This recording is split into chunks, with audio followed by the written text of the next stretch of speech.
नमस्कार विद्यार्थियों। लेक्चर 5 में हमने बात की थी पुरातात्विक एवं पुरालेखीय स्रोतों की। उसके अंतर्गत हमने देखा था अभिलेखों के विषय में, उत्खनन से प्राप्त जो अवशेष थे उनके विषय में, और इसके साथ साथ सिक्के और मुद्राओं के विषय में हमने चर्चा कर ली थी। आज हम इसी टॉपिक के अंतर्गत पुरातात्विक एवं पुरालेखीय स्रोतों के अंतर्गत स्मारक एवं भवनों तथा मूर्तियां, शैल चित्रकला और अन्य कलाकृतियों के विषय में चर्चा करेंगे। यह भी हमें पुरातात्विक स्रोत इस प्रकार के हैं जो हमें ऐतिहासिक जानकारी उपलब्ध करवाते हैं। तो लेक्चर 6 में हम स्मारक एवं भवनों की बात करते हैं। सबसे पहले जो पुरातात्विक एवं पुरालेखीय स्रोतों का चौथा टॉपिक माना जाएगा। स्मारक और भवन तो आप जानते ही हैं, भूमि पर, भूगर्भ में और भूमि पर स्थित जो कुछ भी भवन आदि होते हैं उनको हम स्मारक या भवनों की संज्ञा देते हैं। जैसे इनमें स्तूप है, बौद्ध स्तूप होते हैं, चैत्य जो पूजा गृह होते हैं बौद्धों के, मठ जहाँ पर बौद्ध भिक्षु निवास करते थे, विहार जहाँ पर बौद्ध भिक्षु वहाँ का निवास भी होता था, साथ साथ उनके अन्य क्रियाकलाप भी वो किया करते थे, मंदिर हो गए। इसके अलावा राजप्रसाद अर्थात महल आदि, दुर्ग आदि, ये सभी स्मारक और भवनों की श्रेणी में आते हैं। अब इन स्मारक और भवनों से हमें किस प्रकार से इतिहास की जानकारी मिलती है? देखिए, इन स्मारकों और भवनों से हमें उस समय के तत्कालीन कला की जानकारी मिलती है, उस समय की संस्कृति की जानकारी मिलती है कि किस प्रकार की कला उस समय प्रचलित थी, किस प्रकार की संस्कृति थी। और इसके साथ साथ हमें यह भी पता चलता है कि जो भारतीय संस्कृति और कला है उसका जो प्रचार प्रसार है वो कहाँ कहाँ तक हुआ। जैसे स्मारक और भवनों के माध्यम से ही हमें इस बात का पता चलता है कि दक्षिण पूर्वी एशिया के अंतर्गत भी भारतीय संस्कृति का प्रचार प्रसार हुआ है। जैसे कंबोडिया के अंतर्गत अंगकोर वाट के जो स्मारक हैं वो भारतीय संस्कृति के प्रमाण हैं। इससे ये पता चलता है कि कंबोडिया तक भारतीय संस्कृति का प्रचार प्रसार हुआ है। इसके साथ साथ इंडोनेशिया के जावा में बोरोबुदुर के मंदिर हैं जो भारतीय संस्कृति को वहाँ पर साक्षात प्रमाणित करते हैं। तो इन सब स्मारकों, भवनों आदि से हमको तत्कालीन संस्कृति और कला के बारे में तो जानकारी मिलती ही मिलती है, इसके साथ साथ हमें भारतीय संस्कृति के प्रचार प्रसार का भी ज्ञान होता है। यहाँ पर यद्यपि एग्जाम की दृष्टि से कोई विशेष प्रश्न बनने लायक तो नहीं है, परंतु इसमें छोटा प्रश्न ये बन सकता है, अंगकोर वाट के स्मारक कहाँ पर हैं, या फिर बोरोबुदुर के मंदिर किस स्थान पर हैं, इस प्रकार के इसमें क्वेश्चन बन सकते हैं। तो स्मारक और भवनों के द्वारा हम उस समय की, तत्कालीन समय की कला और संस्कृति के बारे में जानकारी प्राप्त करते हैं। नेक्स्ट आपके जो 5वां टॉपिक है पुरातात्विक और पुरालेखीय स्रोतों के अंतर्गत, वो है मूर्तियाँ, शैल चित्रकला एवं अन्य कलाकृतियाँ। देखिए, मूर्तियाँ विभिन्न धातु की, पत्थरों की, मिट्टी की, इन सब की मूर्तियाँ प्राचीन काल से ही बनाई जाती थी। अधिकांशतः प्राचीन काल में मिट्टी की बनी मूर्तियाँ अधिक मिली हैं। उसके बाद पाषाणकालीन मानव के द्वारा पाषाण मूर्तियों का भी निर्माण करवाया गया या निर्माण किया गया। इसके अलावा टेराकोटा की कलाकृतियाँ मिलती हैं। टेराकोटा कहते हैं पकाई गई मिट्टी को। पकाई गई मिट्टी की जो कलाकृतियाँ मिली हैं उन्हें टेराकोटा की कलाकृतियाँ कहा जाता है। इन सब कलाकृतियों से हमें तत्कालीन समय की कला और मानव रुचि के बारे में पता चलता है। उस समय की संस्कृति, कला और मानव रुचि, इनके बारे में मूर्तियाँ एवं अन्य जो कलाकृतियाँ हैं वो हमें उस समय की जानकारी प्रदान करती हैं। इसके साथ साथ वहाँ उस समय की धार्मिक, सामाजिक और सांस्कृतिक जीवन की जानकारी भी इन मूर्तियों और अन्य कलाकृतियों के माध्यम से हमको मिलती है विभिन्न प्रकार की। जैसे सिंधु सरस्वती सभ्यता की हम बात करें तो सिंधु सरस्वती सभ्यता में जो मिट्टी की मूर्तियाँ मिली हैं वो अधिकांशतः मातृ देवी की मूर्तियाँ मिली हैं। इससे यह अनुमान लगाया जाता है कि संभवतः इस समय मातृ देवी की पूजा का प्रचलन रहा होगा। स्त्री मूर्तियाँ अधिक मिली हैं, अतः समाज में हो सकता है कि स्त्रियों की स्थिति पुरुषों की तुलना में अधिक बेहतर होगी।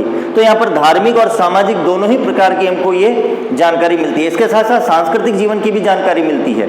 जैसे मोहनजोदड़ो से नृत्य नारी की मूर्ति मिली है जो नृत्य मुद्रा में है। इससे उस समय की संगीत रुचि का भी पता चलता है। तो मूर्तियाँ और अन्य कलाकृतियाँ हमें धार्मिक, सामाजिक और सांस्कृतिक जीवन की जानकारी उपलब्ध करवाती है। इसके साथ साथ हम बात करेंगे शैल चित्रकला की। तो शैल चित्रकला क्या है? शैल चित्र जो है वो पाषाणकालीन प्रागैतिहासिक मानव के द्वारा पहाड़ी गुफाओं के अंतर्गत विभिन्न प्रकार के विषयों से संबंधित चित्र बनाए जाते थे, जिन्हें हम शैल चित्र कहते हैं। शैल पहाड़ी क्षेत्र को कहा गया है। पहाड़ी क्षेत्र के अंतर्गत जो गुफाएं होती थी, प्रागैतिहासिक पाषाणकालीन मानव का वो निवास होती थी।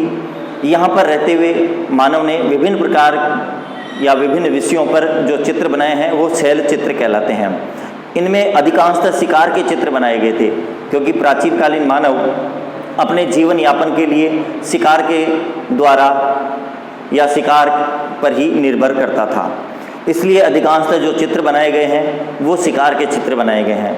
इन शिकार के चित्रों को देख करके उस समय की मानव जीवन, मानव पहलुओं के बारे में हमको पता चलता है और किस प्रकार का जीवन मानव व्यतीत करता था इस बारे में हमको जानकारी मिलती है।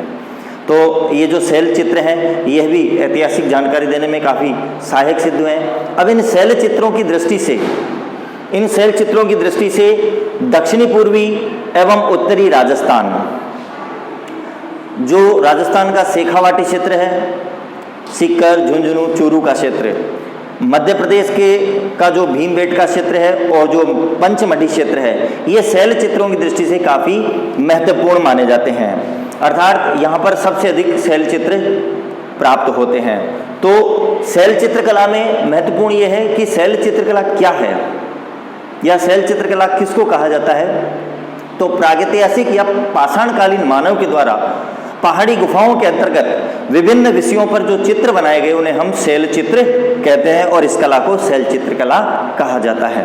और इस शैल चित्रकला की दृष्टि से दक्षिणी पूर्वी राजस्थान, उत्तरी राजस्थान, शेखावाटी क्षेत्र, मध्य प्रदेश का भीमबेटका और पंचमढ़ी क्षेत्र अधिक महत्वपूर्ण है।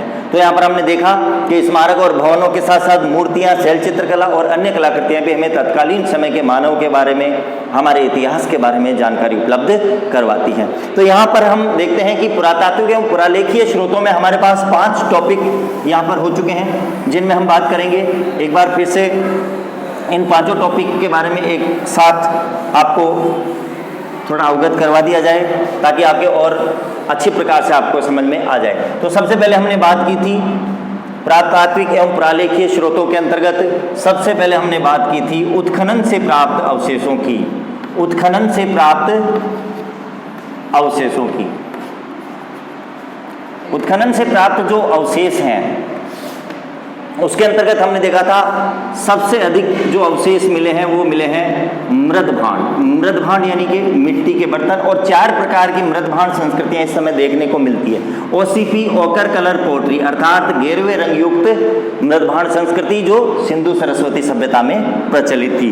इसके अलावा BRW यानी कि ब्लैक एंड रेड वेयर यानी कि काली और लाल मृदभांड संस्कृति जो ऋग्वेदिक काल में प्रचलित थी।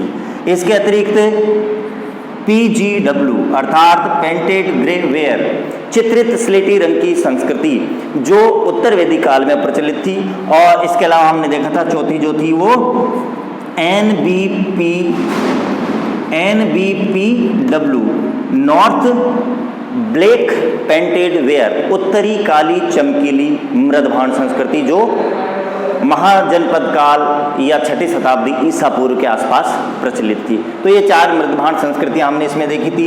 दूसरी बात हमने की थी अभिलेखों की।